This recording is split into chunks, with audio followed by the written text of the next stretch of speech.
सोलापूर जिल्ह्यातील करमाळा तालुक्यातील केम गावातून एक धक्कादायक घटना समोर आली आहे। एका प्रगतशील शेतकऱ्याच्या डाळिंब बागेवर चोरट्यांनी थेट धाड टाकत तब्बल 20 लाख रुपयांचा माल लंपास केला आहे।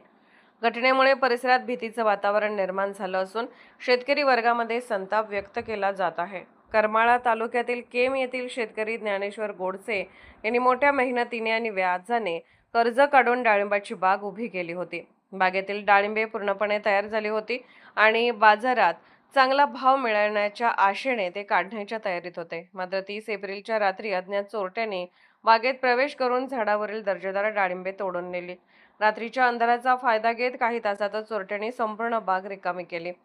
सकाळी नेहमीप्रमाणे बागेत फेरफटका मारण्यासाठी गेलेल्या ज्ञानेश्वर गोडसे यांना झाडावरील माल गायब असल्याचे दिसून आले।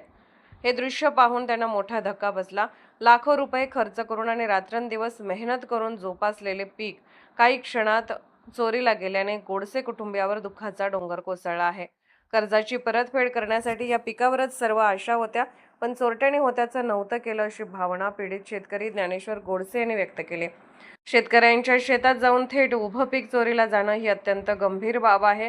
प्रशासनाने तातडीने कारवाई करून आरोपींना अटक करावी अशी मागणी आता स्थानिक शेतकरी आणि ग्रामस्थांकडून केली जात आहे।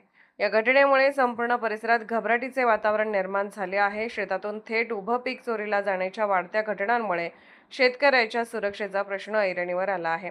या प्रकरणी पोलिसात तक्रार दाखल करण्याची प्रक्रिया सुरू असून अज्ञात चोरट्याचा आणि त्यांनी वापरलेल्या वाहनाचा शोध घेण्याचे मोठे आव्हान आता करमाळा पोलिसांसमोर उभे ठाकले आहे। शेतकरी आधीच दुष्काळ, अवकाळी पाऊस आणि बाजारभावाच्या संकटाशी झुंज देत असताना आता चोरीसारख्या घटनांनी बळीराजा आणखी हवालदिल झाला आहे।